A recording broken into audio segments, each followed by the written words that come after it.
Ce soir, un documentaire, une enquête sur cette question essentielle. Sommes-nous menacés par les ondes électromagnétiques de nos téléphones portables, des antennes relais, du Wi-Fi, du micro-ondes? Elles sont partout, ces ondes invisibles et pourtant bien là, tout autour de nous.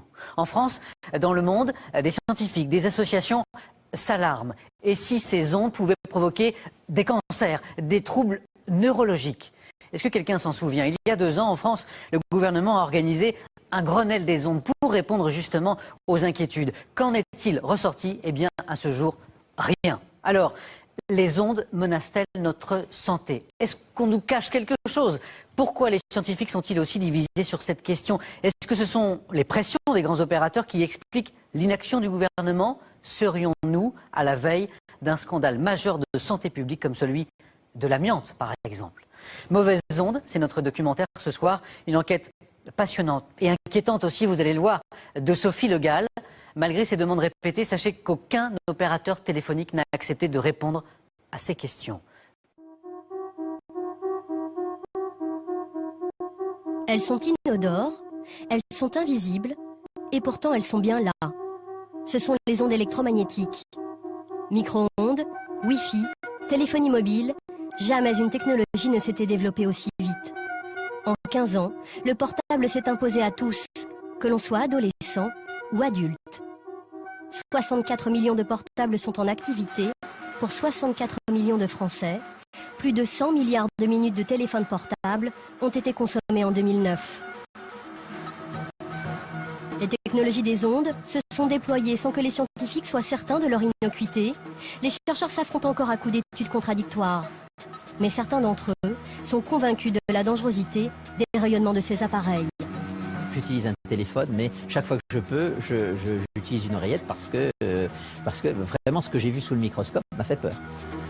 Des normes sur les ondes électromagnétiques ont été adoptées dans le but de protéger la santé. Quand un utilisateur téléphone avec un téléphone qui est conforme, est-ce qu'on risque strictement rien pour notre santé?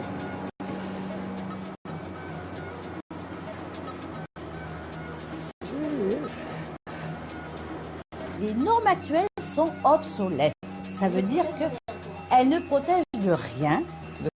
La norme est faite pour l'industrie. Elle est faite pour protéger l'industrie et non pour protéger l'être humain. Les opérateurs ont couvert le territoire de 78 000 antennes relais, à la ville, tout comme à la campagne. Les habitants qui vivent à l'ombre de ces pylônes s'inquiètent et s'interrogent. En France, il n'existe plus d'espace sans antenne. On voit ici des débuts d'embryons, encore des débuts d'embryons. Ce qui leur faisait peur, c'était le fait d'associer un enfant malade à l'antenne relais. Désormais, les technologies sans fil sont partout. Nous vivons dans un monde d'ondes. Le monde entier est infesté par ces ondes. Vous en avez absolument partout et il n'y a aucune possibilité de revenir en arrière. Nous sommes tous les cobayes de la plus grande et de la pire expérimentation.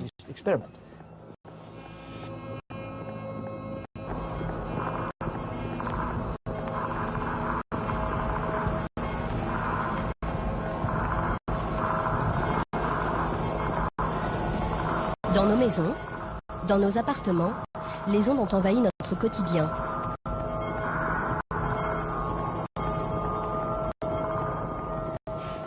Éric Damas est ingénieur au CRIREM, un laboratoire indépendant spécialisé sur le champ électromagnétique. Il se rend à notre demande dans cet appartement parisien, représentatif des logements français d'aujourd'hui. Bonjour. Bonjour. Je me permets d'entrer. Grâce à ces sondes, l'ingénieur va pouvoir détecter les ondes électromagnétiques des appareils et des technologies sans fil présentes chez Karine. Alors comme équipement dans votre maison, vous avez quoi en particulier? Alors, Dans la cuisine, un micro-ondes. Vous mettez pleine puissance, puis vous le lancez.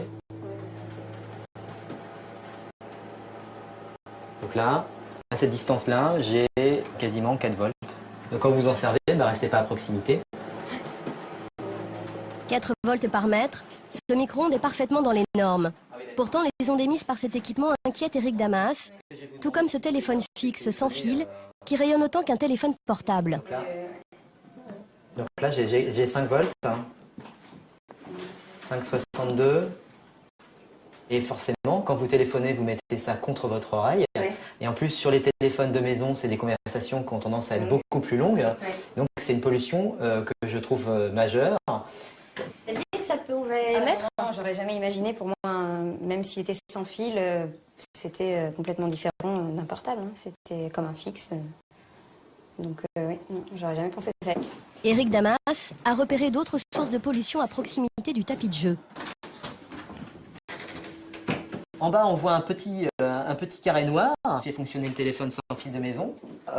Près de cette antenne qui sert pour le téléphone sans fil, là, j'ai 3 volts 5. Presque, voilà, je suis passé à 4 volts 5.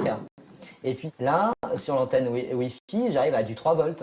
Le Wi-Fi est la base du téléphone sans fil et met dans les normes, mais l'ingénieur a tout de même une réserve. Alors, Là, on est encore dans une zone beaucoup trop proche de ces ondes. Par rapport à ça, moi j'appliquerais le principe de précaution. C'est un public très très sensible. Donc le mieux quand on voit ça, c'est les préserver, quoi. Dans le doute, moi je pense qu'il faut mieux s'abstenir. Et ces technologies-là, si vous en avez besoin, au moins les écarter le plus possible, parce que du coup, il n'y aura pas de champ dans cet espace-là, quoi. C'est bien d'être conscient de ça pour pouvoir adapter les choses et faire en fonction. Ouais. Oui, c'est des choses auxquelles vous n'aviez pas fait attention quand vous aviez installé votre appartement. Non, déjà parce qu'on n'a pas forcément beaucoup de choix pour disposer les choses. Et puis parce que non, j'étais pas du tout consciente de ces choses-là, hein, c'est sûr. Alors j'ai remarqué dans votre appartement, parce que vous avez des jeunes enfants, que vous avez un babyphone.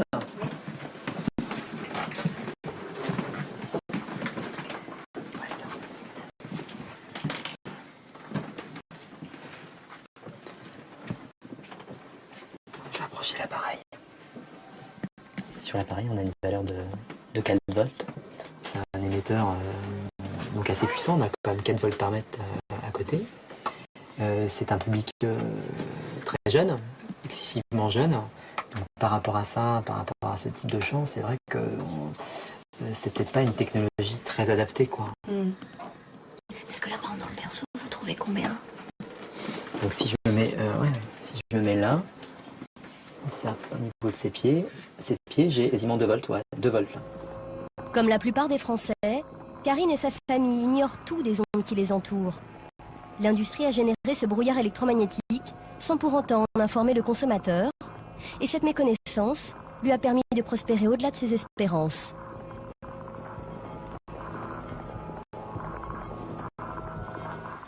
Dès le début des années 90, les appareils qui émettent un champ électromagnétique rencontrent un succès phénoménal. Les plaques à induction utilisant un champ magnétique, elles cuisent 2 fois plus vite. Progression aussi pour le four à micro-ondes, déjà presque un classique. Et voici ce qui s'apprête en 1994 à déferler sur le marché français. Un coffre-fort et une combinaison secrète. Une mallette métallique convoyée avec précaution dans les couloirs de la direction de la Lyonnaise des Eaux. À l'intérieur, tous les espoirs du groupe, le prototype du radiotéléphone de demain. Cette innovation technologique fera la fortune des futurs industriels de la téléphonie mobile.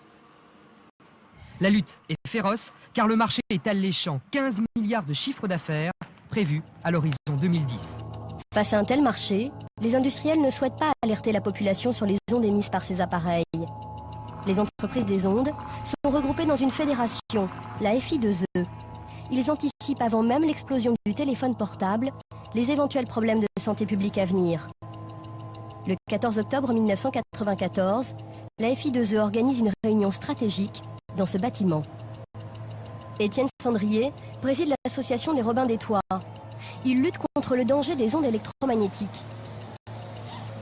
C'est lui qui a révélé cette réunion à la FI2E en se procurant ce compte-rendu.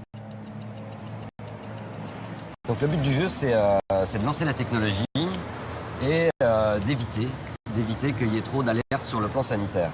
Voilà, ici on voit bien l'objectif. Aux rumeurs, dommageables sur le plan commercial, doit être opposée une information destinée à sensibiliser le consommateur et montrer que ces REM, donc rayonnement électromagnétique, n'ont pas d'effet nocif.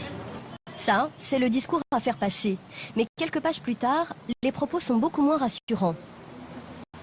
C'est ici. Le cancer est une infection multifacteur. Il est impossible d'isoler le seul effet des REM, au rayonnement électromagnétique. Donc c'est quand même une façon de reconnaître que potentiellement c'est tout à fait cancérigène. Et qu'il n'y aura pas de preuves, quoi. Voilà, il faudra organiser le ralentissement de la connaissance scientifique. Ce qui compte, c'est de lancer la technologie et de faire du profit, et tant pis pour la santé publique. Une opération de lobbying est alors organisée. Voilà, alors ici, parmi les actions envisagées, elles ne doivent pas se limiter, je lis, au plan technique, mais doivent intégrer une dimension politique. À l'adresse des hommes politiques et des journalistes, il faut veiller à ce que le discours tenu par tous soit le même. Je pensais quand même pas qu'ils étaient capables de ce cynisme-là.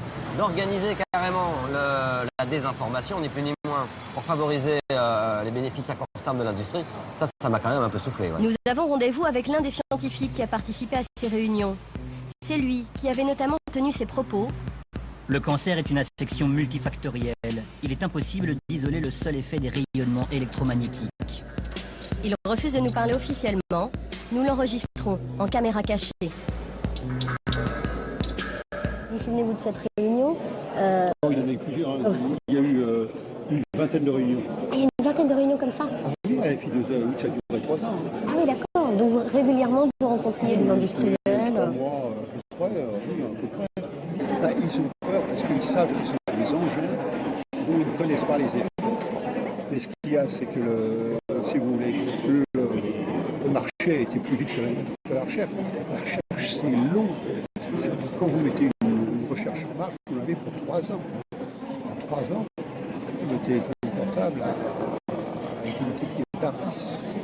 Oui, donc on a vendu sans vraiment connaître les réels effets, quoi, en fait, parce que la recherche n'allait pas assez vite par rapport à l'industrie. Mais ils avaient peur de quoi sur le plan commercial, en fait? Qu'il y ait une forte panique que des gens contre tous les rayons. Et donc ça entache leur vente, quoi, en fait. Fleurat, en pleine campagne creusoise. En s'installant ici il y a 27 ans, les gens n'imaginaient pas qu'un pylône viendrait leur gâcher la vie et qu'ils se retrouveraient au cœur d'une controverse scientifique. Nadine et Alain avaient construit eux-mêmes leur maison au milieu des champs pour vivre au plus près de la nature. Qu'est-ce qu'il y avait ici avant? Eh ben, nos volailles. Nos volailles que nous élevions depuis 1984. Date à laquelle on a habité. Enfin, c'était un choix de vie. Le cadre de vie était magnifique. Nous étions en pleine campagne. On avait un idéal, jardiner, élever notre propre volaille pour notre consommation personnelle. Et puis voilà. Le 11 novembre 1998 est venu s'installer ce pylône. Sans concertation, bien sûr. Oui. Quelques mois plus tard, c'est l'hécatombe dans la basse-cour. En gros, il y en avait sur 12 œufs, la naissance était de 1 à 3. Alors qu'avant? Avant, c'était sur les 12, 10, 11 à peu près. Ah oui, il y a une vraie différence. Ah oui, il y a une grosse différence même. Donc le problème qu'il pouvait y avoir, il y avait que le changement, c'était le pylône qui était arrivé là. Je vois pas d'autres événements, quoi. Et quand vous en parliez aux personnes âgées qui connaissent bien, enfin qui ont de la volaille et tout ça, les gens ils réagissaient comment par rapport à vos histoires? Ils nous disaient que c'était pas possible. Non, les gens disaient mais c'est pas possible. Mais si, c'était possible chez nous. D'ailleurs, à force de nous dire c'est pas possible, c'est ce qui nous a un petit peu obligés, entre guillemets, à prendre des photos et à garder une trace de ce que l'on pouvait voir. Parce qu'effectivement, tout ce qu'on nous disait était complètement incohérent avec ce que l'on observait de nouveau dans notre basse-cour, quoi. Pendant 5 ans, ils ne vont quasiment trouver dans leur poulailler que des poussins morts. Ils changent même de variété de poules. Rien n'y fait, ils finissent par abandonner leur élevage. Ce qui reste de cette époque, ce sont ces photos. Voilà, l'étalage de poussins morts à différents stades de maturité, vous voyez. Ah non, vous n'avez jamais vu ça, vous? Ah non, jamais. Non. Nadine Janjon veut comprendre ce qui leur arrive. Elle tente d'alerter les hommes politiques et se rend même en 2002 au Sénat. Un colloque qui est organisé à destination des sénateurs pour les informer, mais surtout les rassurer sur les ondes électromagnétiques. Car de plus en plus de riverains s'inquiètent des antennes relais. Mesdames, Messieurs, je vous remercie d'avoir été aussi nombreux présents aujourd'hui. Ça suppose donc qu'il y a sans doute quelques petits problèmes. En tous les cas en France, mais aussi dans d'autres pays européens et aux États-Unis, les inquiétudes du public se cristallisent autour des antennes relais. Nadine Janjon prend la parole. Madame. Bonjour, je suis Nadine Janjon et j'habite en Creuse dans un joli département qui est encore enclavé, mais j'ai la malchance d'habiter à peu près 50 mètres d'un pylône et à 20 mètres qui est situé à 20 mètres de notre propriété. Alors moi je veux bien qu'on nous taxe d'effets psychosomatiques au niveau de nos personnes, mais nos œufs c'est pas psychosomatique. Les poules, elles ignorent complètement qu'elles ont un pylône à 20 mètres en dessous elles. Enfin moi je voudrais comprendre quoi. À la tribune, le docteur René de Sèze. Merci. René de Sèze est le chef de l'unité de toxicologie à la direction des risques chroniques de l'INERIS. Ce scientifique est là pour défendre une position, la totale innocuité des antennes relais. Maintenant, si les antennes étaient la cause des pathologies de ces personnes-là, les consultations auraient dû doubler ou tripler dans les 3 ou 4 années qui viennent de passer. Alors, ça ne me paraît pas être le cas. À la fin de la conférence, Nadine Janjon interpelle René de Sèze. Je suis allée le voir avec les photos que j'ai encore au jour d'aujourd'hui, donc de 2002 à l'époque, et je lui ai demandé ce qu'il en pensait. Il a regardé les photos très attentivement, il a pris le temps de m'écouter, de regarder les photos, puis il a tout remballé, puis il m'a dit « je ne suis pas vétérinaire ».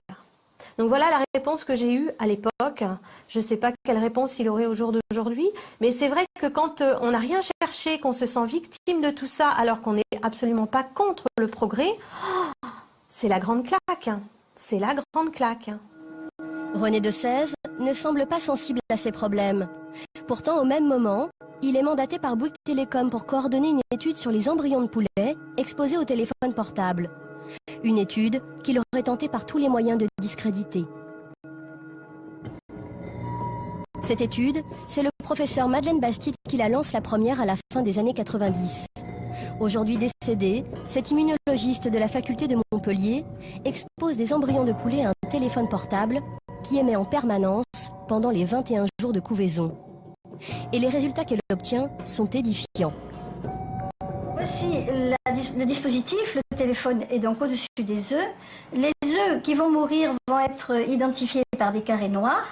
Ceci, c'est le groupe qui n'est pas exposé au téléphone. Ici, vous voyez que les petits carrés noirs sont principalement dans la zone de l'antenne et correspondent aux embryons qui sont morts après exposition au téléphone. Donc ce que ça prouve concrètement, c'est qu'il y a bien un effet sur l'organisme vivant du téléphone. Absolument.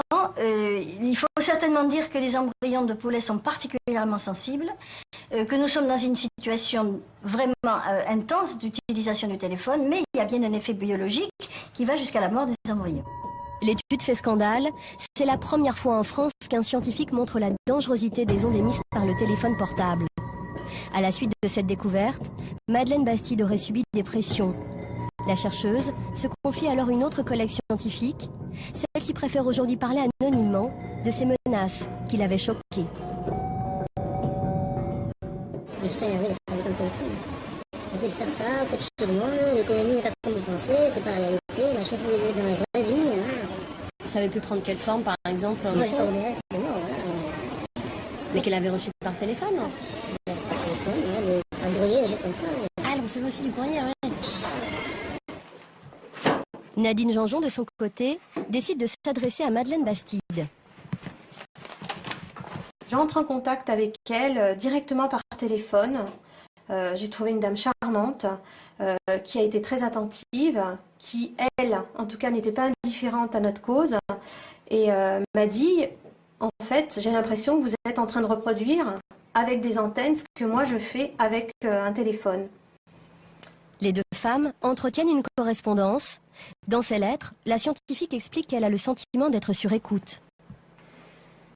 Elle marque que pour tout résultat ou information, il est préférable que nous communiquions par courrier, plus lent, mais beaucoup plus discret pour les longues oreilles qui doivent scruter nos emails et téléphones. Très souvent, elle disait qu'il fallait mieux s'écrire par voie postale que de s'écrire par email ou de se dire les choses réellement par téléphone. Alors c'est vrai que ça paraît surprenant quand on est des gens comme nous qui étions préoccupés par une situation qui nous dépassait, Mais oui, je pense qu'elle se sentait épiée quelque part, quoi, parce qu'elle dérangeait. Malgré tout, la chercheuse ne perd pas espoir et signe. Ne jamais oublier que c'est David qui a gagné contre le monstre Goliath. Mais les intimidations se poursuivent. Un membre de la famille de Madeleine Bastide est alors le témoin d'un coup de fil anonyme que la chercheuse reçoit à son domicile. Ce proche, nous l'avons rencontré, mais il n'a pas souhaité témoigner officiellement sur cet appel qui les avait tant inquiétés. Elle a eu l'impression d'être sur écoute parce que le jour, quelqu'un lui a téléphoné de façon anonyme en lui faisant écouter une bande. Et cette bande, c'était la reproduction d'une conversation dans son propre bureau à la faculté. Et c'était sa voix qu'elle entendait en fait. C'était sa voix, absolument. Ah oui, donc ça veut dire qu'il y avait des micros qui avaient été placés dans le bureau, ça avait été persuadé. Alors je suppose que c'est pour l'impressionner, pour qu'elle arrête ses travaux. Elle n'a jamais su qui était à l'origine de ça en fait. Non. Elle a cherché à savoir, mais c'est impossible. Parallèlement, l'opérateur Bouygues Telecom approche Madeleine Bastide pour répliquer ses travaux, c'est-à-dire refaire l'expérimentation et voir si les scientifiques arrivent au même résultat. Ils choisissent Florence Batelier, alors chercheuse à l'INRA, pour mener la réplication.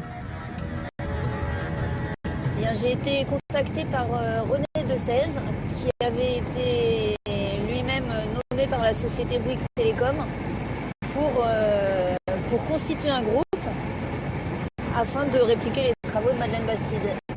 René Decèze, le scientifique qui disait ne pas être vétérinaire, est donc choisi par Bouygues Telecom pour diriger cette nouvelle étude sur les œufs de poulet. Donc là, on va dans la salle de micro pour mirer les œufs dans le noir. Florence Batelier n'est plus chercheuse à l'INRA. Elle revient pour nous dans son ancien laboratoire avec son assistante. Ce sont ce type d'œufs qu'elles avaient exposés au téléphone portable pour reproduire exactement l'étude de Madeleine Bastide. Et elles arrivent à la même conclusion. Au cours des réplications qu'on a faites, quand on regroupe tous les résultats, on a une différence significative entre le lot donc dans la même pièce, entre le lot qui a été exposé au téléphone et celui qui n'a pas été exposé au téléphone. Donc, la mortalité embryonnaire est plus forte dans le lot exposé au téléphone. D'accord, donc en fait vous retrouvez à peu près les mêmes résultats que Madeleine Bastide. Voilà, on n'a pas les mêmes chiffres, mais ce qui est important, c'est qu'on a confirmé la tendance à observer une différence de mortalité entre les deux lots.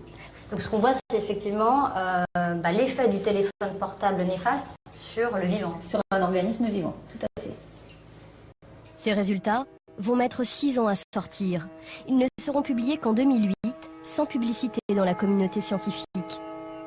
René Decèze, le coordinateur de l'étude choisie par Bouygues Telecom, ne semble pas satisfait des résultats de Florence Batelier qui montrent l'effet néfaste du portable. On n'arrivait pas à se mettre d'accord sur un consensus. Bouygues Telecom voulait qu'on leur rende une feuille format A4 signée de tous les collaborateurs et on n'arrivait pas à le faire. C'est-à-dire que vous aviez du mal à vous mettre d'accord avec René Decèze en fait ? On n'arrivait pas à être... Ouais, enfin, on n'arrivait pas à trouver un consensus pour résumer les résultats comme ce que je viens de vous lire, quoi. Le téléphone portable a 2 effets. Il augmente légèrement la température ambiante et il émet des ondes électromagnétiques. Pour René Decèze, seul l'effet thermique, c'est-à-dire la chaleur dégagée par le téléphone portable, impacte sur la santé des embryons de poulet. Selon Florence Batelier, ce sont les ondes qui sont à l'origine de cette surmortalité. On a quand même la connaissance, et il y a des références bibliographiques citées dans l'article, d'une assez bonne tolérance des embryons de poulet à des variations de température telles que celles qu'ils ont pu connaître au cours de ce travail. C'est-à-dire que lui, il pensait que la mortalité, la surreprésentation de la mortalité des embryons était liée à l'effet thermique et pas aux ondes. Voilà. Et ça, vous n'étiez pas d'accord avec cette conclusion-là. Voilà. Ça vous étonne qu'il n'ait pas du tout soutenu cette étude? Enfin, je n'ai pas grand-chose à commenter là-dessus. Hein.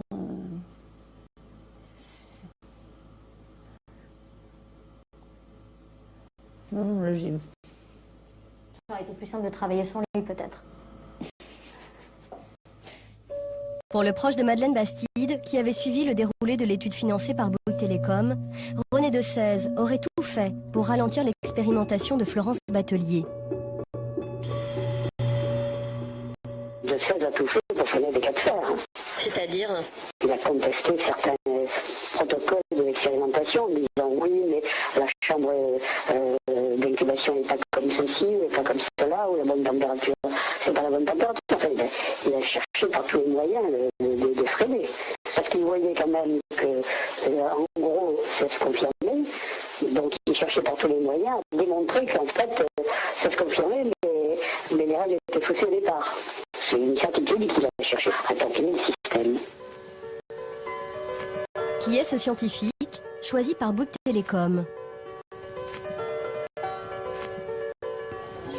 René de Sèze est un habitué des colloques. En France, il est l'un des chercheurs les plus en pointe sur les ondes électromagnétiques.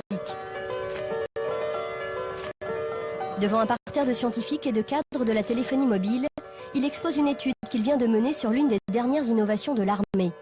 Les micro-ondes de forte puissance qui pourraient servir à immobiliser des manifestants récalcitrants. Qui pourraient éventuellement être utilisés pour la neutralisation de foules en mouvement pour les intimider. Alors forcément, lorsque nous interviewons René de Sèze sur la dangerosité du téléphone portable, c'est avec détachement qu'il répond à la question. Pour vous, aujourd'hui, le téléphone ne présente aucun problème pour la santé des gens? Non, je continue à utiliser mon téléphone, mais je n'ai pas d'inquiétude. Et depuis l'étude Interphone, j'ai sorti le kit oreiller de sa boîte et je l'ai promené un petit peu dans ma poche, donc je considère la possibilité de l'utiliser. Vous ne l'utilisez pas? Non, pas vraiment. René de Sèze évolue dans l'univers de la téléphonie mobile depuis 19 ans. Il connaît tous les représentants des opérateurs, au point parfois de se donner des coups de main. C'est le cas aujourd'hui, avec ce salarié de Bouygues Télécom, qui l'aide à mettre en place une nouvelle expérimentation. Si on peut t'inviter une demi-journée pour venir voir le système et puis donner un avis. Et vous pouvez t'amener en fait à travailler ensemble sur... Pour vous donner un exemple, quand on a commencé ce travail, on a demandé à s'ils pouvaient nous prêter des antennes pour faire des essais, pour mettre au point, des choses comme ça. Et puis ils ont des capacités de calcul aussi qu'on n'a pas, donc ils calculent... Entre le chercheur et l'opérateur, tout se fait de manière très informelle. Ah oui, donc vous avez été associé bon... Je l'ai pas formellement, c'est-à-dire que c'est pas intégré dans un projet où il y a une participation comme ci, comme ça, mais il y a un coup de main. D'accord, oui, c'est pas une participation financière claire. Chercher les compétences. Comment travaille ce chercheur? Quels sont ses liens avec l'industrie de la téléphonie mobile? C'est à l'INERIS, dans son laboratoire, qu'il a accepté de nous recevoir. Je voulais vous montrer une étude. Est-ce que vous la connaissez, cette étude? Absolument, oui. J'ai participé donc à ce travail. Nous l'interrogeons sur le rôle qu'il a joué dans l'étude de Florence Batelier, financée par Bouygues Télécom. Oui. Parce qu'il y a eu une première étude faite par une chercheuse, Madeleine Bastide, qui montre fait, une surmortalité embryonnaire des embryons de poulet exposés au téléphone portable. Cette étude a été un peu décriée, donc une réplication est organisée, c'est celle-ci, et elle montre la même chose. Non, pas vraiment. Nous, on a interviewé Florence Batelier, elle dit, voilà, je trouve les mêmes effets que Madame Bastide, et je trouve les mêmes résultats. C'est un point de vue, on est d'accord. Mais c'est la personne qui dirige l'étude, quand même. Oui, tout à fait. Mais vous étiez plutôt en désaccord avec ses conclusions, en fait. Tout à fait, je ne suis pas... Je pense que l'explication de la mortalité n'est pas complètement traduite par cet article. C'est-à-dire ce que je vous ai dit, c'est-à-dire que le fait qu'on voit une augmentation de température avec les téléphones de l'étude et qui n'est pas rapporté dans ce travail parce que ça n'a pas été contrôlé. C'est vous, quand vous aviez entendu parler de l'étude de Madeleine Bastide et donc des résultats inquiétants qu'elle trouvait, qu'est-ce que vous en aviez pensé, vous, à l'origine? Je pense qu'il ne faut pas faire téléphoner les œufs de poulet. Mais c'est peut-être pas fait pour ça. Aujourd'hui, René de Sèze parle avec ironie de cette publication.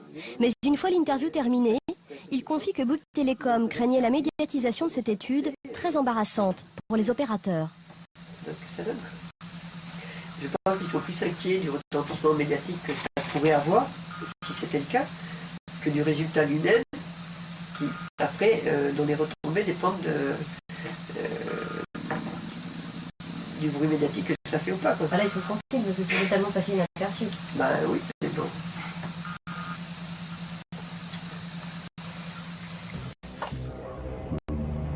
L'étude de Florence Batelier ayant mis 6 ans à sortir, les médias s'en sont totalement désintéressés. Ce que les opérateurs redoutent par-dessus tout, ce sont les enfants qui tombent malades au pied des pylônes. Longuet Jumelles, dans le Maine-et-Loire.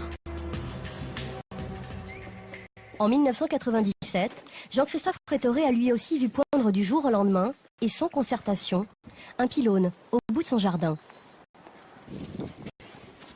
Donc il y avait une antenne relais de 46 mètres de haut qui était implantée juste derrière la piscine, là, qui était à peu près à une petite dizaine de mètres de la palissade, là, de la haie. Là. L'installation de ces antennes relais marque pour Jean-Christophe Prétoré le début du cauchemar. Cela commence par sa volaille, lui aussi en élevait, et jusque-là, avec un très bon rendement. C'est-à-dire j'avais à peu près 80% de taux de réussite et 20% de mortalité. Et on va dire qu'une fois que l'antenne a été mise en place, j'ai eu le phénomène inverse. 20% de réussite et 80% de mortalité, quoi, à peu près. Mais l'histoire ne s'arrête pas là.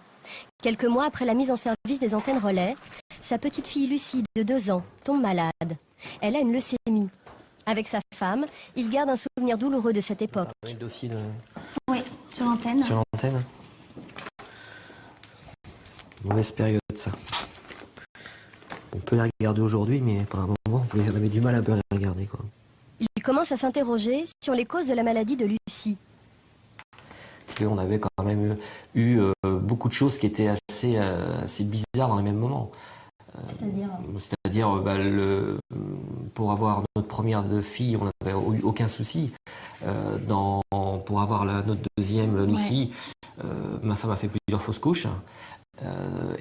En fin de compte, avec le recul, on a pu voir que dans les mêmes périodes où l'antenne a été mise en place, on a eu les problèmes de fausses couches, des problèmes d'élevage de volailles qui étaient assez bizarres, et la leucémie de notre fille. Donc, tous ces facteurs dans une période relativement courte ont fait qu'on s'est quand même vraiment penché sur cette question d'antenne qui auparavant, on ne s'était pas posé plus de questions que ça, quoi. Elle était à côté de chez nous, un petit peu... Les Rétoré contactent la société SFR qui a installé les antennes relais. Ils me disent que on risque rien, il n'y a aucun danger, il n'y a aucun souci, que si elle est malade c'est pour une autre raison, mais que effectivement le facteur déclenchant que moi je leur propose, c'est pas ça. Qu'est-ce que vous leur répondez vous à ça? Moi je leur dis tout simplement, je veux bien vous croire, j'y connais rien, je suis pas un scientifique, je suis monsieur tout le monde, et à partir de là, je veux bien vous croire, mais apportez-moi la preuve que mes enfants ne risquent rien à proximité de l'antenne. Apportez-moi la preuve, ça veut dire que vous demandiez quoi en fait? Moi je demandais qu'ils me fassent un courrier écrit en me disant voilà, vous êtes à proximité d'une antenne relais, on vous certifie que vous ne risquez rien. Et alors ce courrier? Et alors ce courrier, j'ai jamais eu.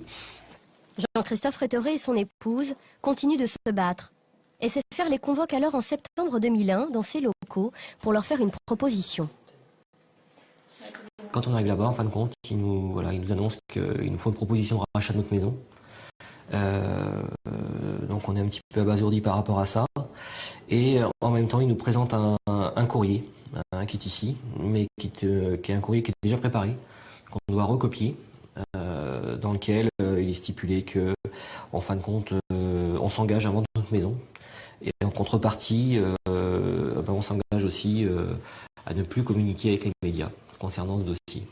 Voilà, c'était un petit peu le deal de ce courrier. Donc on est un petit peu abasourdi parce qu'on n'y allait pas du tout pour ça. Et une décision, il nous demande de prendre une décision relativement rapidement par rapport à ça.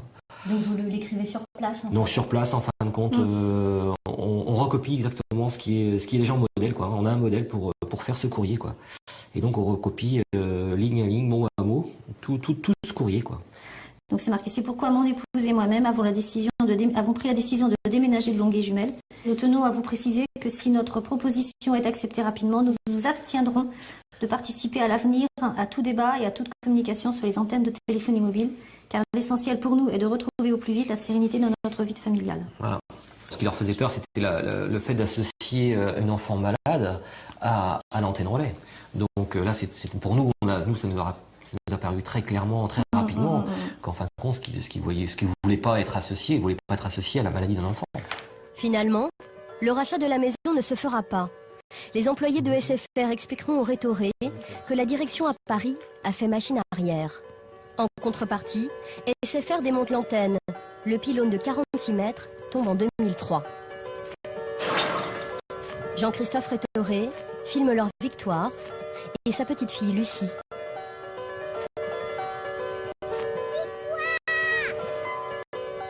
Aujourd'hui, Lucie a 12 ans. Elle va bien. L'école, c'est pas Lucie. Ouais. En fait, elle avait pas envie. En fait, on n'avait pas le contrôle parce que d'habitude, on fait normal au début. Une adolescente comme les autres, même s'il est toujours suivi par les médecins. Nous avons contacté SFR, l'entreprise refuse toute interview. Nous enregistrons la conversation téléphonique. L'opérateur explique avoir démonté l'antenne pour rassurer la famille. C'était plus par souci humanitaire, j'ai envie de dire, par rapport à la famille qui faisait cet amalgame. Et même si cet amalgame est faux, nous aussi on est humains, on peut comprendre que face à une détresse aussi forte, on puisse essayer de trouver une autre solution. Et c'est fait. La famille Rétoré, elle est formelle. Elle dit qu'il y a effectivement eu une proposition de rachat à une époque de SFR. Ben, moi j'ai rien retrouvé dans les dossiers, on a regardé attentivement, on n'a rien retrouvé de tel. SFR n'a jamais proposé le rachat de la maison au Rétoré. Non. SFR ne veut pas s'appesantir sur cette histoire. Mais les Rétoré ne seraient pas les seuls parents à qui un opérateur aurait demandé leur discrétion contre leur tranquillité. Une autre famille aurait vécu la même mésaventure, avec Bouygues Télécom cette fois-ci. Thor, dans le Vaucluse. En 2000, une antenne relais s'installe juste en face de la maison des Giacomo. Ah oui, effectivement, d'ici, il était aux premières loges, là. Hein. Donc il est dans le faisceau, il n'y a pas de doute. Et c'était sa chambre déjà à l'époque, en fait.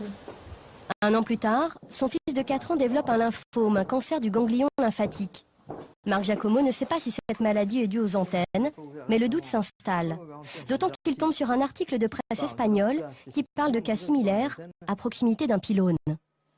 4 cas de cancer donc dans le même collège. 3 leucémies et un lymphome. C'est surprenant, quoi. Ça soulevait des questions. Et c'est un des cas qui a fait que je commençais à m'intéresser à la chose, quoi. Lui aussi prend contact avec l'opérateur, lui aussi a une réponse très rapide. C'est même un haut responsable de Bouygues Télécom qui fait le déplacement jusqu'à chez lui.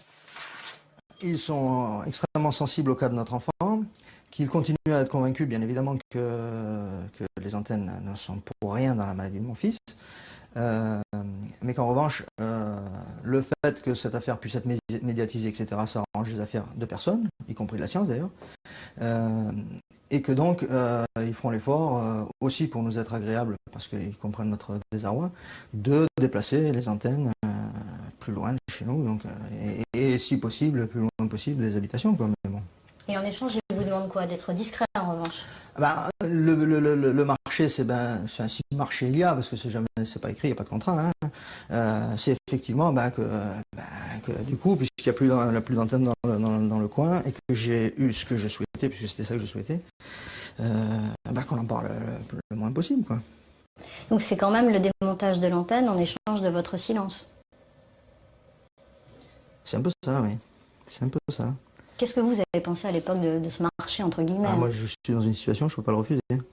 Pourquoi vous ne pouvez pas le refuser? Parce qu'il s'agit de la santé de mon fils. Donc, quand bien même j'aurais été un militant acharné, ce que j'ai jamais été, à un moment donné, si c'est la santé de mon fils qui est en jeu, je m'écrase. Hein. Depuis, son fils est guéri. En 2002, Bouygues Télécom démonte l'antenne relais et envoie même ses vœux. Je m'avais envoyé les vœux de prompt rétablissement pour mon fils, ça c'était après Vous pouvez nous montrer ça? leur intervention, bien sûr.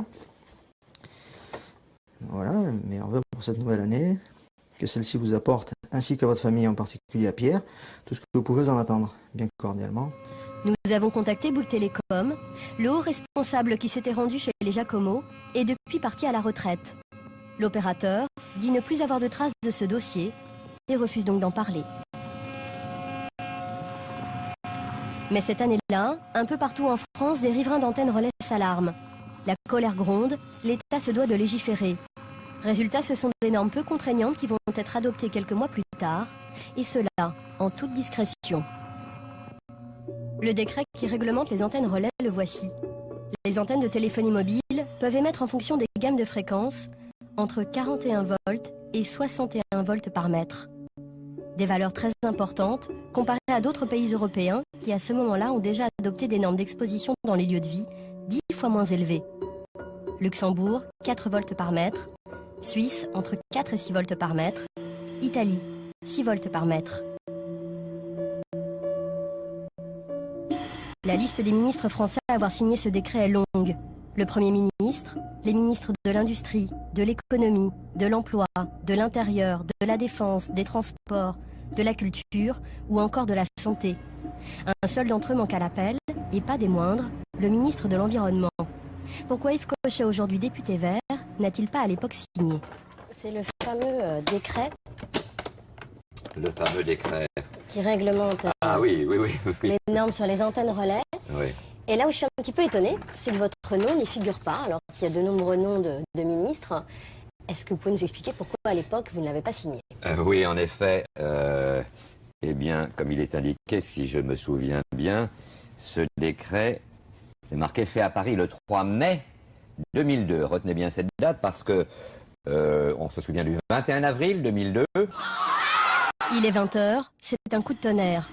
Les militants socialistes apprennent que Lionel Jospin, leur Premier ministre, est éliminé dès le premier tour de l'élection présidentielle. J'assume pleinement la responsabilité de cet échec et j'en tire les conclusions en me retirant de la vie politique après la fin de l'élection présidentielle. Alors que dans les ministères, tous font leur carton, le décret sur les antennes relais est signé dans la plus grande confidentialité. Entre les deux tours, c'est assez souvent que les grosses boîtes, les lobbies, disent écoutez, ça nous arrangerait quand même que la décision soit prise avant le changement de gouvernement, sinon il va falloir recommencer tout le travail. Bon, il y a une vacance du pouvoir, allons-y pour essayer d'enfoncer un coin, notamment dans la téléphonie mobile. Yves Cochet aurait alors été écarté des discussions, car le ministre de l'Environnement jugeait ces normes beaucoup trop élevées. Chacune d'entre elles soit moins puissante. L'opérateur a dit non, mais on va encore se laisser emmerder par les écolos. C'est pas la peine d'insister, il ne le signera pas de toute façon. Faisons-le discrètement, sans lui. Et comme de toute façon c'est légal, ils l'ont fait. Pourquoi les opérateurs tiennent autant à ces seuils si hauts? Ils présentent de sérieux avantages économiques. Plus la norme est élevée, donc la dose reçue, l'intensité est élevée, et moins on a besoin de mettre d'antennes. Évidemment, moins on met d'antennes, moins les frais fixes, enfin on peut dire les investissements sont forts, quoi. Dans le bar de ce grand hôtel, le scientifique présent en 1994 aux réunions des professionnels des ondes nous confie comment ces normes ont été élaborées. Selon lui, les industriels ont effectivement été consultés par l'État. C'est-à-dire que vous les informiez un peu de toutes les réunions préparatoires qu'il y avait sur les normes, en fait. C'est le ministère qui faisait ça. C'est le ministère qui le faisait? Ah oui, ils informaient les industriels aussi de ça. D'accord. Donc là, l'action de lobbying, c'était ça. C'était essayer d'avoir les normes les plus ajustées à l'industrie. Le mieux qui soit acceptable, tout le monde pour l'industrie. Et ils y sont arrivés? Mais ces normes protègent-elles notre santé? D'après ce scientifique, uniquement de l'effet thermique des ondes. Les normes protègent des effets thermiques, donc ça veut dire protègent des brûlures. Des brûlures et de tous les effets d'augmentation de la température. Mais ça ne protège pas des autres effets éventuels. Absolument pas. C'est quand même un problème, ça. Ça, on l'a chanté sur tous les tons, etc. Nous avons un potentiel moins d'exigence. Vous pensez que le corps s'adapte aux ondes électromagnétiques, en fait? Et tous les signes que l'on voit actuellement sont des signes d'adaptation. Les mots de tête et tout ce qui a été décrit, ce sont des signes d'adaptation. Ah oui, donc il faut en passer par là, en gros, pour s'adapter, quoi. Voilà, alors ça joue sur une frange de la population. On serait dans un pays où il n'y aurait pas de médias, ce n'est la personne. Ces normes françaises sont issues d'une recommandation européenne adoptée en 1999. Et cette recommandation reprend textuellement les conseils d'un organisme de scientifiques appelé ICNIRP.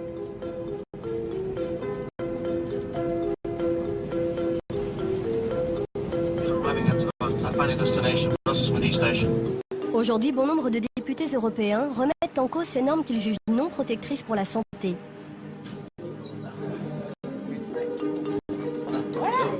Michèle Rivasi est parlementaire européenne. Cette professeure agrégée de biologie est aussi la fondatrice du CRIREM, le laboratoire indépendant spécialisé sur les champs électromagnétiques. Elle milite pour la révision de ces normes, mais le combat s'annonce difficile. Face à la députée, les entreprises européennes de téléphonie mobile. Frédéric. Pour comprendre le poids de ce lobby, Michèle Rivasi nous fait rencontrer Frédéric Ries, député belge. J'étais pas là hier, j'étais pas bien en fait. Bonjour. Bonjour, Sophie Legal. Il y a 2 ans, l'élu se démène pour faire voter une résolution qui demandait des normes plus basses. Immédiatement, elle subit les foudres de l'industrie. J'avais jamais reçu un truc comme ça. Il s'agit d'un courrier envoyé juste avant le vote de sa résolution pour la déstabiliser. D'une lettre de 2 professeurs éminents, très certainement, ingénieurs électromécaniciens à Prague, qui en 2 pages et demie donc, se sont adressés à l'ensemble des membres de la commission environnement pour démolir le rapport, la moindre de ces initiatives, le rapporteur en passant. Il disait quoi par exemple? Mais il demande ma destitution pour erreur grossière, pour profanation du crédit de l'institution qui m'emploie, qui a l'honneur de m'employer. C'est un fou rire en le lisant. C'est très méchant, c'est franchement très méchant. Ça veut dire que la résolution gênait. Elle gênait. Et pourtant, c'est un rapport d'initiative, donc non législatif. C'est dire à quel point ça remuait des intérêts financiers, notamment, importants. Après vérification, l'élu belge s'apercevra que les 2 chercheurs étaient proches du lobby des constructeurs de téléphones. Pour les industriels, pas question de toucher aux normes. Pour Michèle Rivasi, c'est une nécessité. Les normes actuelles sont obsolètes. Elles ne protègent de rien pour vous. Elles ne protègent de rien et ça ne prend en compte que les effets thermiques, c'est-à-dire l'augmentation de température. Donc ça veut dire que ces recommandations ne prennent pas en compte ce qu'on appelle les effets athermiques, vous voyez, des effets sur le système nerveux, sur par exemple les hormones, sur la barrière hémato-encéphalique, vous voyez, des effets à long terme, des effets athermiques, ça ne prend pas en compte. À l'origine de ces normes, cet organisme de scientifiques, l'ICNIRP. Les scientifiques qui y siègent revendiquent leur indépendance. D'après Michèle Rivasi, ce n'est pas toujours le cas. Quand vous voyez la commission principale, Main Commission, eh bien, vous voyez Bernard Verret. Eh bien, lui, il fait partie du conseil scientifique de Bouygues. Et puis enfin, Michael Repaccioli. Eh bien, lui, il avait été financé par les opérateurs. Donc, quelle confiance vous voulez qu'on accorde à des gens qui travaillent avec l'industrie, qui ont des liens de consanguinité avec l'industrie? Donc, quand il va falloir établir des normes, ben, ils ne vont pas du tout être contraignants vis-à-vis de l'industriel. Ils vont établir des normes qui vont permettre à l'industriel de développer sa technologie. Selon nos informations, l'ancien président de l'ICNIRP, Michael Repaccioli, a été expert pour le compte d'un opérateur de téléphonie néo-zélandais dans le cadre d'un procès contre des riverains d'antennes. Enfin, Bernard Verret, qui est ce chercheur français à la fois membre de l'ICNIRP, l'organisation qui établit les normes, et membre du conseil scientifique de Bouygues Télécom. Il dirige un laboratoire de recherche à Bordeaux, un des laboratoires les mieux financés en France. Visite guidée avec Bernard Verret en personne. On est ici dans la pièce où on expose les cellules en culture à l'aide de dispositifs de ce genre qui ne sont pas en marche en ce moment, où on peut placer des cultures qui sont exposées à des champs GSM. Champ GSM, c'est donc le téléphone portable. C'est la 2e génération. Et on peut le faire avec ces antennes-là pour la tête de l'animal quand on place un rat à l'intérieur. Ça, c'est quoi en fait, ça? On peut rappeler ça un téléphone pour rat, donc on branche un générateur ici, le rat est à l'intérieur et il reçoit dans la tête les champs que l'on a quand on téléphone. Et parmi les différents labos qui travaillent sur les ondes électromagnétiques en France, votre labo, c'est quoi? C'est le plus gros, c'est le seul qui soit complètement dédié à ce thème. Il y a d'autres équipes en France qui y travaillent, mais qui n'ont que 1 ou 2 personnes sur le sujet. Ah oui, donc là, c'est l'un des plus gros labos français sur les ondes électromagnétiques. Français et du monde, oui. Ah, du monde, carrément? Oui. Donc les opérateurs financent aussi les études ici, dans ce labo? Oui, indirectement et directement, mais à travers les fondations, l'Europe, etc. Ces équipes travaillent actuellement sur des souris qu'ils exposent aux ondes Wi-Fi. Mais pour l'instant, ils n'ont trouvé aucun effet négatif. Là, on arrive à la conclusion que l'exposition qui quand même très longue, qui couvre la gestation, enfin l'exposition in utero et les 5 premières semaines de vie, donc c'est vraiment, ça couvre l'enfance, l'adolescence, disons, chez l'animal, n'est pas capable d'induire la mort neuronale. Par le passé, le laboratoire de Bernard Verret a beaucoup travaillé sur le téléphone portable avec des études financées par les industriels. Et là non plus, il ne trouve rien. Depuis 15 ans, on peut dire qu'on n'a pratiquement rien, aucun effet, même à des niveaux importants. Donc pour vous, le téléphone portable ne présente pas de risque pour la santé? Non, ça c'est pas comme ça qu'il faut poser la question, on en reparlera tout à l'heure. Qu'est-ce que vous voulez dire par là? C'est pas comme ça? Parce qu'il y a le risque, il y a le danger, tout ça, il faut en parler tranquillement. On verra tout à l'heure. On ne peut pas dire qu'il y a un risque, en fait, c'est ça que je comprends pas bien.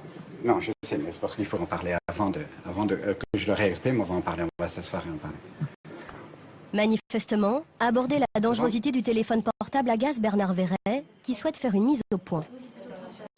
Il faut simplement préciser certaines choses pour que l'interview se passe mieux. Bernard Verret fixe ses règles. Il faut d'abord nous asseoir autour de la table pour préparer l'interview. Dans le brouhaha où on présentait donc la réunion, immédiatement vous démarrez, alors quels sont les dangers des téléphones. Bon, je veux dire, si vous faites votre boulot, mais nous, il faut qu'on le fasse le nôtre en face. Disons que les gens ont peur des antennes relais. Bon, encore une fois, ils sont libres. C'est de la paranoïa dans beaucoup de cas. Bon, nous, on leur dit, il n'y a pas d'effet en laboratoire à des niveaux bien supérieurs. Stop, arrêtons les frais. Une fois les choses mises au clair, interview officielle. Pour Bernard Verret, il ne faut pas toucher aux normes de l'ICNIRP. Ce sont de très bonnes normes. C'est bon? C'est bon. On commencerait à risquer quelque chose, comme vous le dites, et là, c'est bon, le bon mot, risquer, qu'à des niveaux qui sont bien supérieurs. C'est ça peut bien, par exemple. Je dirais typiquement 100 fois plus. Nous lui montrerons ensuite le site internet de Bouygues Télécom, où son nom figure dans le conseil scientifique. Dans les statuts de l'ICNIRP, il est dit que les chercheurs doivent être indépendants. Vous, pourtant, ça fait 10 ans que vous êtes au conseil scientifique de Bouygues. Et que l'ICNIRP me permet de continuer dans cette situation. Chaque année, je remplis les conflits d'intérêts potentiels et chaque année, ils me disent, bon, mais il n'y a pas de problème. Donc, on peut dire on fait partie du conseil scientifique de Bouygues et pour l'ICNIRP, malgré tout, être un chercheur indépendant. C'est ça l'indépendance à l'ICNIRP, en fait. Ah oui, d'autres membres de l'ICNIRP font partie d'autres choses. L'ICNIRP a des critères précis qui sont appliqués à moi et aux autres, bien sûr. Ah, vous n'êtes pas le seul dans ce cas-là à l'ICNIRP, il y a d'autres scientifiques qui travaillent aussi avec les opérateurs. Travailler avec les opérateurs, c'est pas tout à fait le mot, mais disons que je pense que oui, il faudrait que je regarde à chacun on ne partage pas nos listes de déclarations, mais si je penchais, c'est possible qu'il y en ait d'autres, je ne sais pas. Il y a peut-être d'autres chercheurs qui sont comme vous dans des conseils scientifiques d'opérateurs, alors qu'ils sont aussi à l'ICNIRP. Voilà, c'est ça. Pour vérifier les propos de Bernard Verret, nous avons sollicité l'ICNIRP à plusieurs reprises afin d'obtenir les déclarations de conflit d'intérêts des autres membres. Ces documents ne nous seront jamais communiqués. Des chercheurs proches de l'industrie qui ont élaboré les normes des antennes relais, mais aussi les normes des téléphones portables. C'est l'Agence nationale des fréquences, un organisme d'État, qui mesure le rayonnement des téléphones portables dans ce laboratoire du Mans. Le responsable technique, Emmanuel Toutain, vient de recevoir de nouveaux téléphones portables. Ils ont été saisis en magasin pour vérifier s'ils émettent dans les normes. Cette norme, c'est également l'ICNIRP qui l'a fixée. Cela s'appelle le DAS, débit d'absorption spécifique. Il est inscrit dans les manuels des téléphones. Donc ce DAS est annoncé à 0,935 watts par kilogramme. Donc nous allons mesurer le DAS, s'assurer qu'il est conforme à la limite en vigueur et qu'il respecte bien cette valeur annoncée. Les téléphones portables ne doivent pas émettre au-delà de 2 watts par kilo. Plus le chiffre est faible, moins le téléphone émet. Pour mesurer ce DAS, l'ingénieur colle à la tête d'un mannequin le téléphone portable qui rayonnera à sa puissance maximale. Voici le produit qui représente les tissus biologiques humains. Ici, on utilise un liquide qui simule le corps à 900 mégas. Ce liquide, en fait, est composé d'eau, de sucre, un peu de sel. Et on le mélange pour s'assurer d'avoir un liquide homogène. Emmanuel Toutain montre ensuite sur son ordinateur les rayonnements émis par le portable et mesurés par la sonde. Son discours se veut rassurant, pas question de dire que le cerveau est exposé aux ondes électromagnétiques.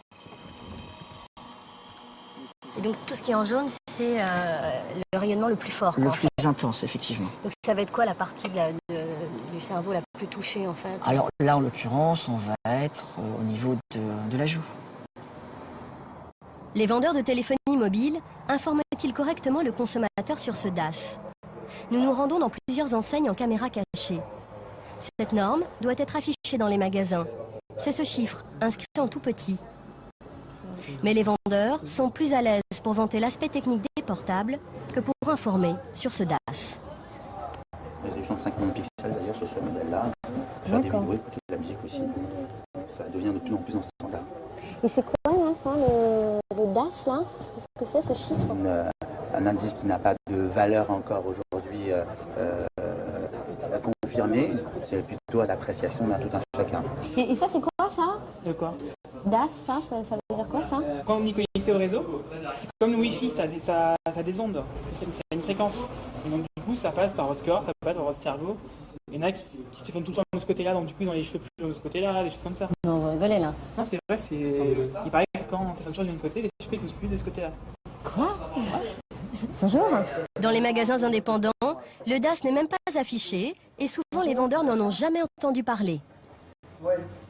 On m'a dit qu'il fallait prendre en compte le DAS. Quoi? Le DAS. C'est-à-dire? Il n'y a pas la DAS là? Par contre, je l'ai trouvé sur Nokia.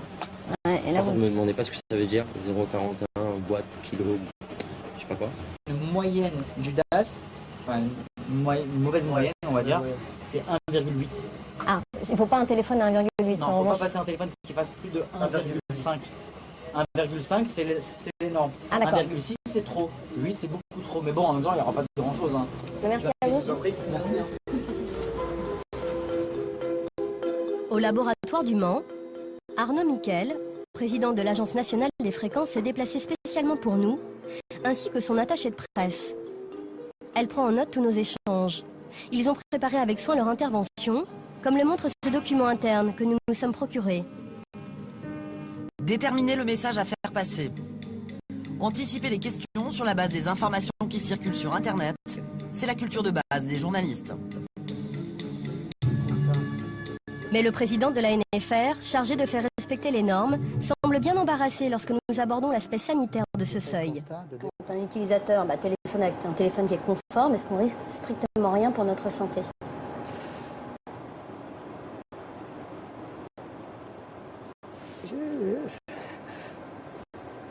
Moi, je ne peux pas vous dire ça, je n'ai pas de compétences en matière de santé. Est-ce que vous risquez, tout à l'heure, vous étiez en train de fumer une cigarette, est-ce que vous risquez rien pour votre santé quand vous fumez une cigarette? Moi, si, on nous dit fumer tu, ça on le sait, c'est marqué sur les paquets de cigarettes. Moi, je ne suis pas compétent pour vous dire ça. Fumer tu, on me le dit, je me crois. Mais le téléphone portable, je veux dire, est-ce que les normes sont protectrices pour notre santé? Est-ce que ça veut dire qu'on nous garantit aucun risque en dessous de ces 2 watts par kilo? Dans le rapport publié, la mise à jour de l'expertise en France, qui a été soulignée, c'est qu'en l'état actuel des connaissances, ces limites ne sont pas susceptibles, un téléphone qui respecte ces limites n'est pas susceptible de causer des dommages à la santé. C'est en l'état actuel des connaissances. Peut-être que dans 10 ans, on nous dira qu'en fait, ces normes n'étaient pas protectrices. Ce qui est dit, c'est ce qui est dit. Pourquoi ce malaise? Sans doute parce que de plus en plus de chercheurs font un lien entre certaines pathologies et le téléphone portable, et cela depuis plus de 10 ans. En 1998, le mobile déferle en France. L'État décide alors de lancer un programme de recherche appelé Comobio. Différents laboratoires vont travailler sur l'impact sanitaire du téléphone. Ce projet est financé pour moitié par les industriels du secteur, et le coordinateur de Comobio n'est autre que Bernard Verret.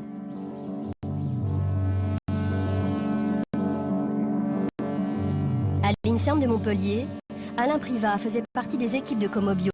Il est l'un des plus grands spécialistes mondiaux du système nerveux central. À l'époque, ce neurologue expose des cerveaux de rats à des ondes 3 fois plus fortes que les normes du téléphone portable.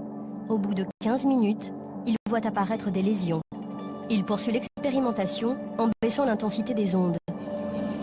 On a appliqué des doses beaucoup plus faibles d'irradiation, proche du téléphone portable, de l'ordre de 1,5 W, alors que les doses admises pour les téléphones portables sont 2 watts. Et cette fois, avec des doses fractionnées dans le temps, pendant plusieurs semaines, et on a retrouvé exactement les mêmes lésions. Ce qui veut dire qu'il y a des traces au niveau du cerveau d'un rat après exposition aux ondes électromagnétiques. C'est-à-dire, quelle question est posée avec cette étude-là, en fait, par rapport à l'homme et l'utilisation du téléphone portable? Eh bien, ça veut dire que, à terme, si vous voulez, pour les gens qui utilisent beaucoup de téléphones portables pendant peut-être plusieurs minutes, voire plusieurs heures par jour, il pourrait y avoir des modifications dans leur cerveau qui seraient susceptibles de déclencher des maladies comme des maladies graves, comme peut-être l'épilepsie, ou aussi on a pensé à la maladie de Parkinson. Et donc ça vous a un peu inquiété sur le coup? Sur le coup, ça nous a inquiété parce qu'on sait très bien que les cellules qui sont atteintes, ces cellules qu'on appelle des astrocytes, on découvre de jour en jour qu'elles jouent des rôles de plus en plus importants au niveau du système nerveux central. Donc oui, c'est quelque chose qui nous a inquiétés, certainement. Pierre Robineau, lui aussi faisait partie du programme Comobio. Cet ancien directeur de recherche du CNRS de Bordeaux exposait lui aussi des rats aux ondes d'un téléphone portable. Il découvre que la barrière hémato-encéphalique, qui protège le cerveau des substances toxiques, s'ouvre sous l'impact des ondes. Ça permet apparemment l'entrée de substances qui n'ont rien à faire là, que certaines de ces substances peuvent être toxiques, et que d'autres, de toute façon, même si elles ne sont pas toxiques par elles-mêmes, vont entraîner une réaction inflammatoire, donc qui n'est pas saine. Prenons un exemple, par exemple, je sais pas, moi, vous fumez, il peut y avoir des goudrons présents dans votre sang, ils peuvent très bien se retrouver dans le parenchyme cérébral, alors qu'ils n'ont rien à y faire. En plus, bon, il y a un phénomène inflammatoire qui se développe, avec une possible toxicité pour les neurones avoisinants. Donc ça veut dire que les ondes peuvent provoquer en fait des œdèmes dans le cerveau des rats que vous avez étudiés? Ah oui, je suis même certain que là, dans ces conditions-là, on va avoir au moins un micro-œdème. Inquiet de ces résultats, il conclut en ces termes. Nous postulons que si ces événements se produisent de façon répétée sur une longue période dans le cerveau humain, cela pourrait présenter un risque pour la santé en raison de l'accumulation potentielle de dommages et de substances dangereuses dans les tissus du cerveau. Lorsque Pierre Robineau souhaite publier son étude, il s'oppose au directeur de Comobio, Bernard Verret. Monsieur Verret comptait publier des conclusions qui n'étaient pas les miennes à ce travail. C'est-à-dire en particulier que c'était inapplicable à l'homme, en substance, hein, je résume, hein, alors que moi je pensais que c'était tout à fait applicable à l'homme, ce qui a été vu sur le rat. Voilà, et donc je ne voulais pas retirer cette simple phrase des conclusions qui était que bon, ça n'était pas montré chez l'homme, bien sûr, mais enfin il n'y avait aucune raison de penser que ces résultats-là ne puissent pas s'appliquer à l'espèce humaine. Nous présentons ce projet d'étude à Bernard Verret où son nom figure. Il est même remercié à l'époque par Pierre Robineau pour sa relecture.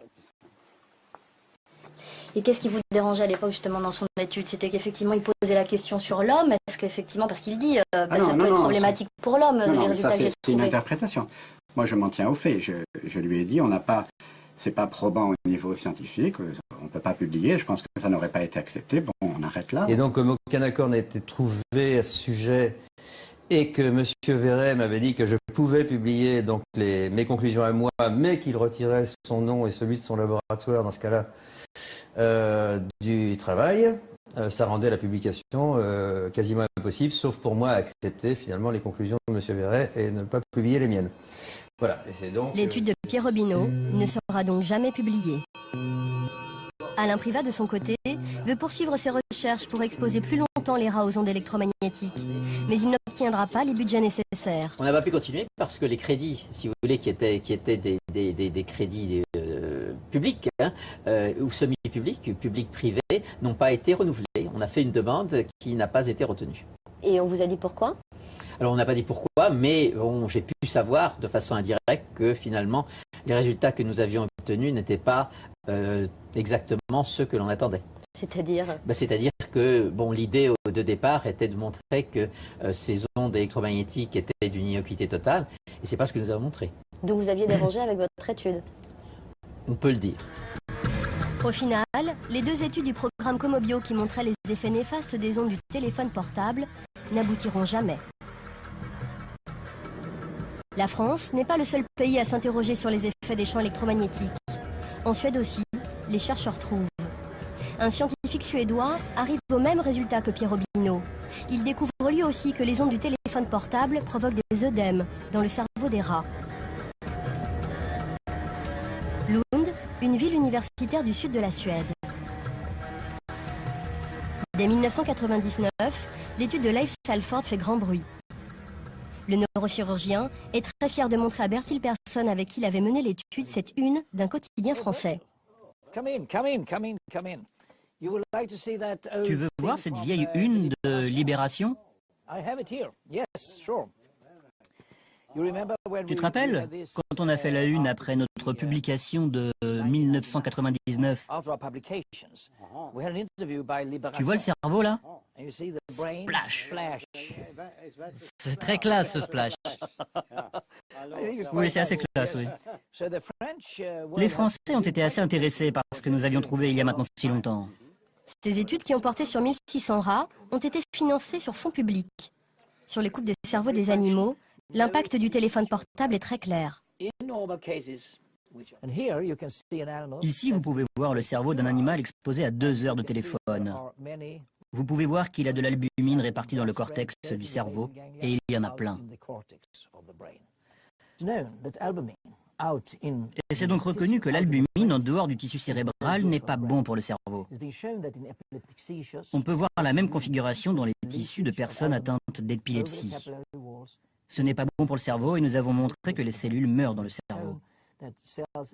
Et c'est pour nous la pire conclusion. Pour Leif Salford, les effets nocifs des ondes d'un téléphone portable sur le rat sont tout à fait transposables à l'homme. Quand vous utilisez un téléphone portable près de votre tête, vous êtes dans la situation où la puissance des ondes est suffisamment forte pour ouvrir la barrière hémato-encéphalique, comme chez le rat. Cela signifie que si ce que nous avons vu chez le rat est vrai pour le cerveau de l'homme, il y a de fortes chances pour que cela se produise aussi et pose de graves problèmes dans les années à venir.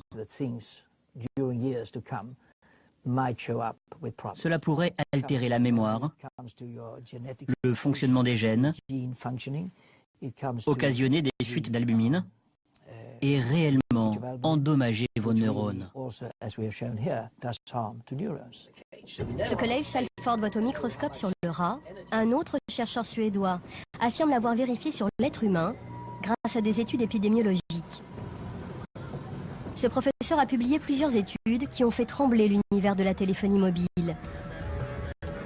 Il a fait le lien entre certaines tumeurs cérébrales, le gliome et le neurinome acoustique, et l'utilisation du portable pendant 10 ans.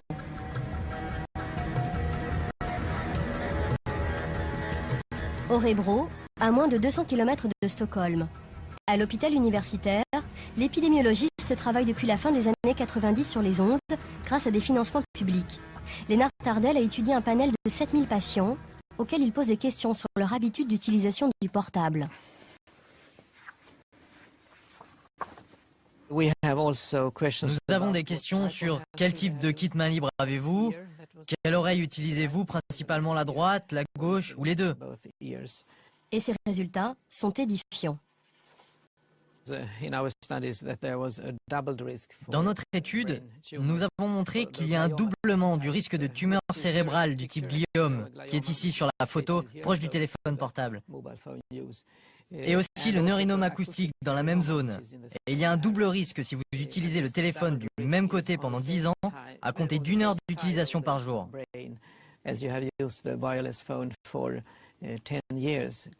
La plupart des tumeurs malignes se développent rapidement. Vous pouvez mourir au bout de quelques mois.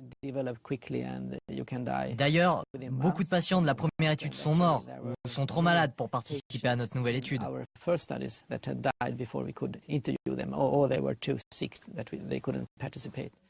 Selon lui, la norme actuelle, le DAS affiché en magasin, ne protège en aucun cas des ondes électromagnétiques du téléphone portable.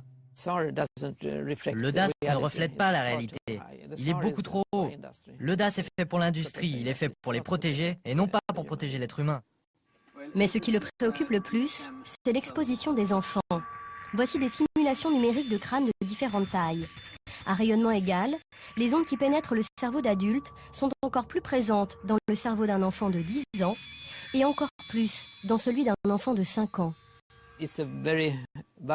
La période de l'enfance est une période de la vie très vulnérable à différentes expositions, y compris aux ondes. Par ailleurs, les rayonnements pénètrent beaucoup plus dans le cerveau des enfants, car le cerveau est plus petit, le crâne est plus fin. Ça signifie que les ondes peuvent donc pénétrer plus profondément.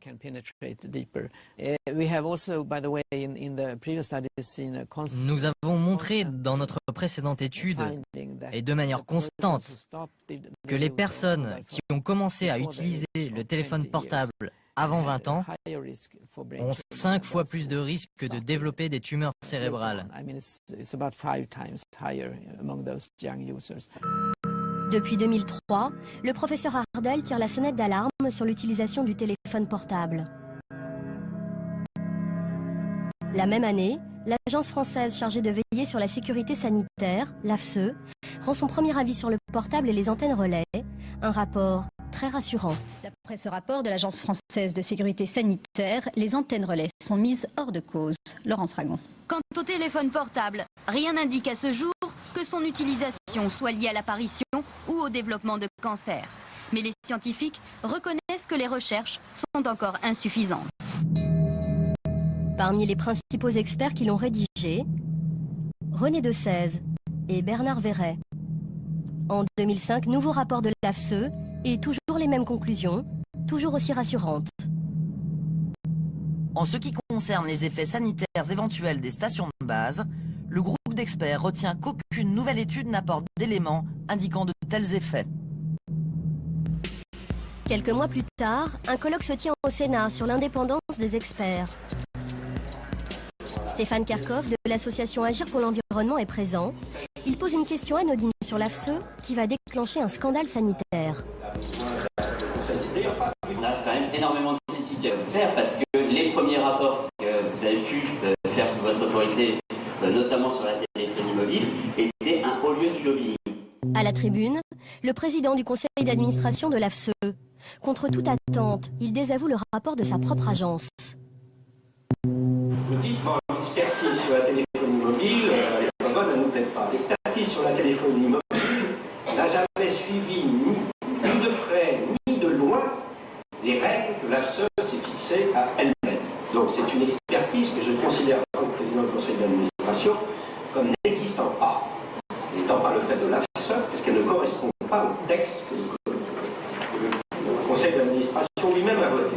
Vous allez me dire que c'est quand même terrible. Eh bien, c'est tout le temps comme ça.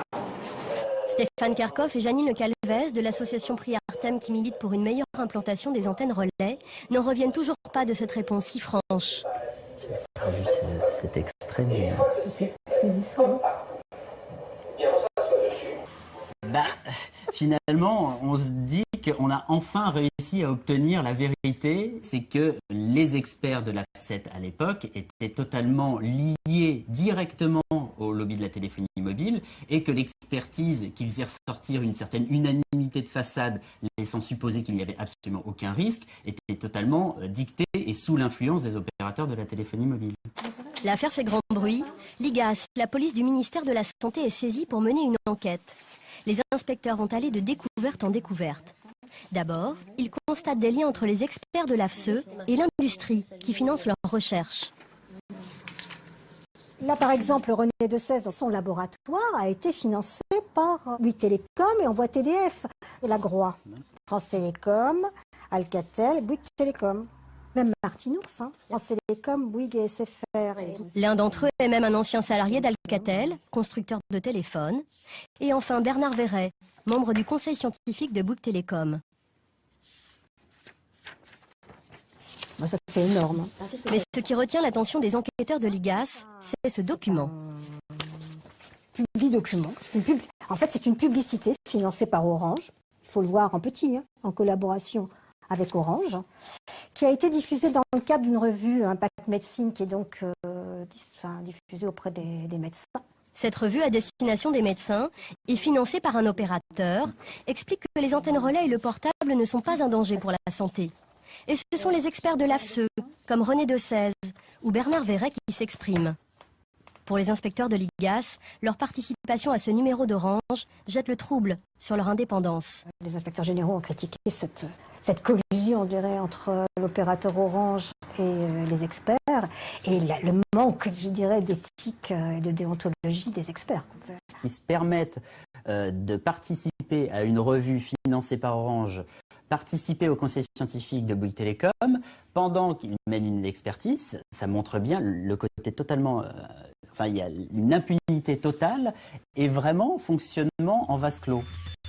S'appuyant sur ces experts, dans un rapport de 2003 et de 2005, les autorités sanitaires françaises ont fini par conclure que les antennes relais ne présentaient aucun risque pour les riverains.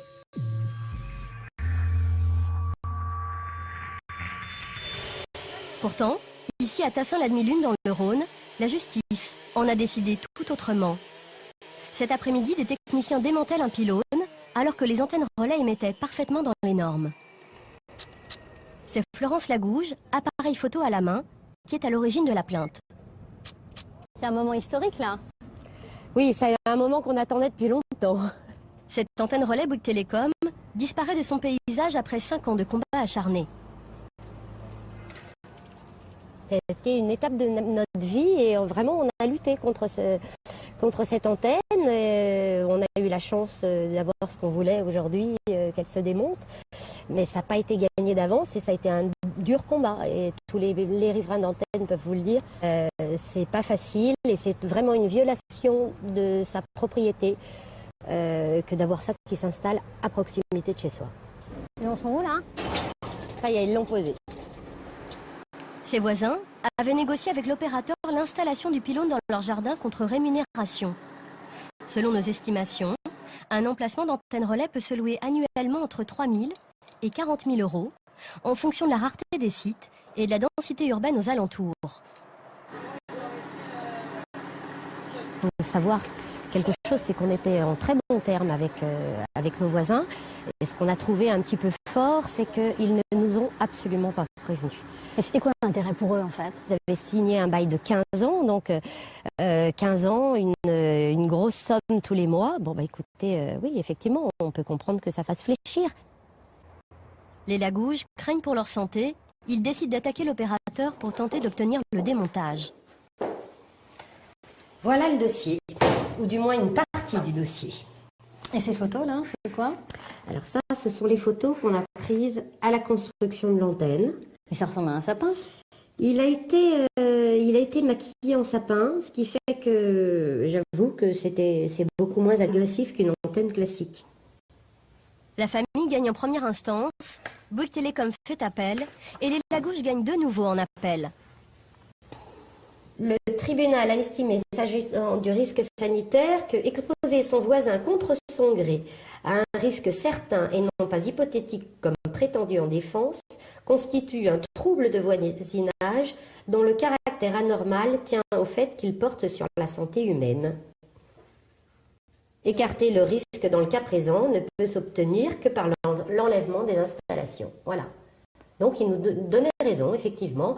Il pense que, compte tenu des conclusions des scientifiques, on est en droit de se poser la question.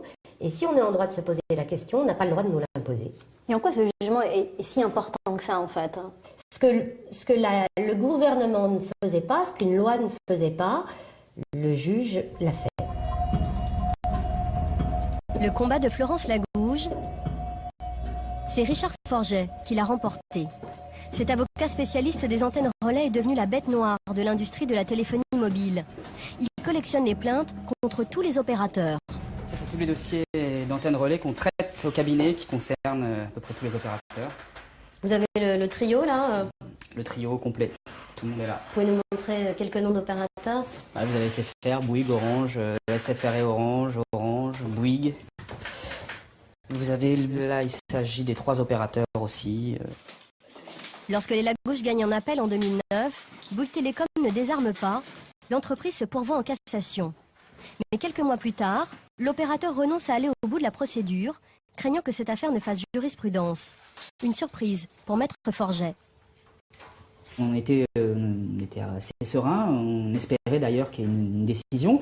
Et un an après, Bouygues, sans réellement s'expliquer, va se désister de ce pourvoi. Donc en fait, ils ont préféré perdre sur un dossier avec un démontage d'antenne que prendre le risque qu'il y ait plusieurs démontages d'antenne si par exemple vous gagnez en cassation et que ça faisait jurisprudence. C'était ça leur crainte.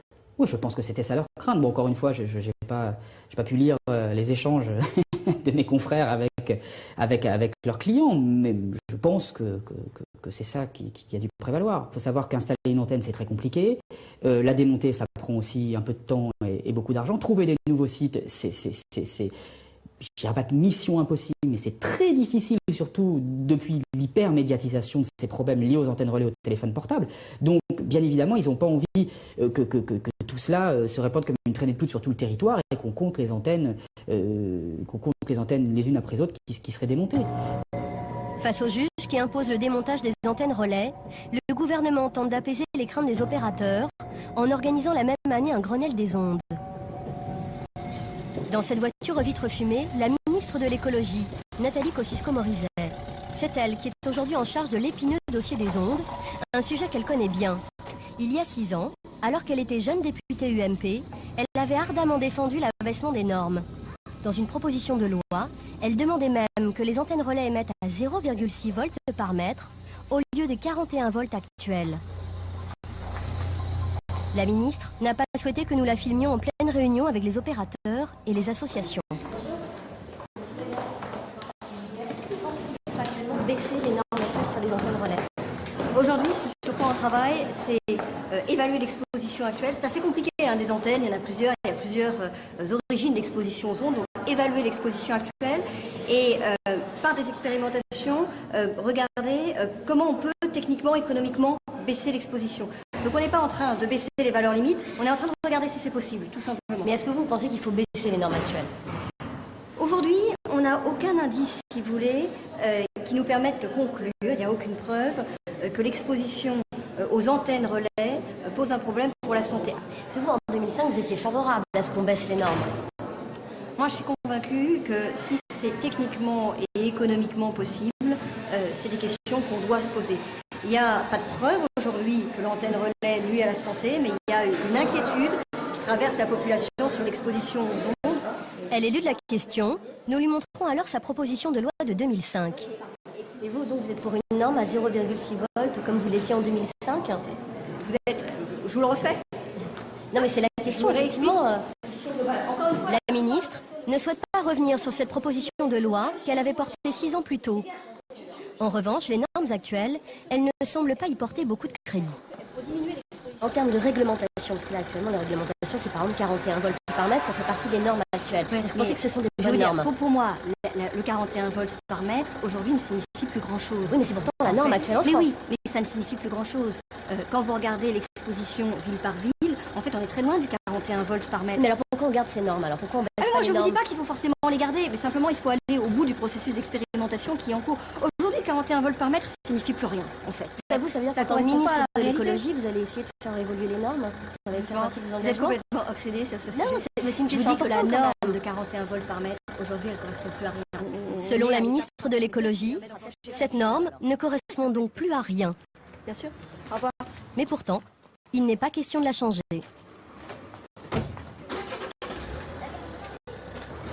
La ministre partie, nous espérons enfin rencontrer les opérateurs présents à la réunion. Au fond de la salle, ils sont tous là. Orange, SFR, Bouygues Télécom. Tout au long de notre enquête sur les ondes, nous avions sollicité les services de presse de chacun de ces opérateurs, sans aucun succès. Bonjour, SFR. Je vous rappelle pour vous dire que nous ne souhaitons pas répondre à vos questions dans le cadre de votre documentaire. Oui, bonjour Guy, chez Bouygues Télécom. Bon, j'ai fait un point chez moi sur l'histoire qui vous intéressait. Voilà, je suis bien embêté parce que j'ai absolument aucun porte-parole qui pourrait témoigner là-dessus, vous raconter ce qui est passé, pourquoi, quand, etc. etc. J'en suis absolument désolé. Pouvoir faire des images avec Orange, ça c'est pas possible en fait? Non, pas particulièrement, non, c'est pas un sujet sur lequel on tient, enfin non, nous ne donnons pas suite aux demandes d'interview. D'accord, mais pour quelle raison en fait? C'est très étrange. Ben non, parce que c'est pas très étrange. C'est un sujet qui est hautement polémique. Nous tentons une dernière fois d'interviewer les opérateurs. Messieurs, est-ce qu'on peut vous poser quelques questions? Jean-Marie. Ah, c'est vous qui êtes désigné, les autres ne veulent pas parler? Comment? Impossible décidément d'approcher les leaders de la téléphonie mobile. Ils refusent toute interview. Ils ont un représentant commun à tous les opérateurs, chargé de communiquer à leur place. Il s'appelle Jean-Marie d'Anjou et il semble très satisfait de la nouvelle position de la ministre de l'écologie. Est-ce qu'on peut baisser les normes? Parce que finalement, on voit les... Il n'y a pas lieu de baisser la norme, la ministre l'a dit d'entrée de jeu, parce que ces normes sont des normes fixées au niveau international par l'Organisation mondiale de la santé. Elles assurent la sécurité sanitaire des riverains. On est dans une question d'acceptabilité sociale. Non, mais vous, en tant que représentant des opérateurs. Cette position-là, effectivement, la norme, qui est une norme OMS, n'a pas lieu d'être modifiée. Pour Étienne Sandrier de l'association Robin des Toits, le revirement de la ministre est une grosse déception. On est loin du compte et je sais pas, il semble qu'elle ait une petite amnésie quand même sur sa proposition de loi, parce que là il y a des gens qui disent le 06 c'est pas fondé, c'est quand même la position de la ministre, le 06. Elle a sorti une proposition de loi sur ce fameux 06. Mais aujourd'hui la ministre de l'écologie, elle dit plus forcément ça en fait. La ministre de l'écologie, on peut dire que pour le moment sa position elle est mobile. Elle n'est pas vraiment dans la santé publique. Les normes évolueront-elles un jour? Connaîtra-t-on l'impact réel du Wi-Fi, du micro-ondes, du téléphone portable et des antennes relais sur la santé des hommes, dans ce monde de plus en plus chargé d'ondes?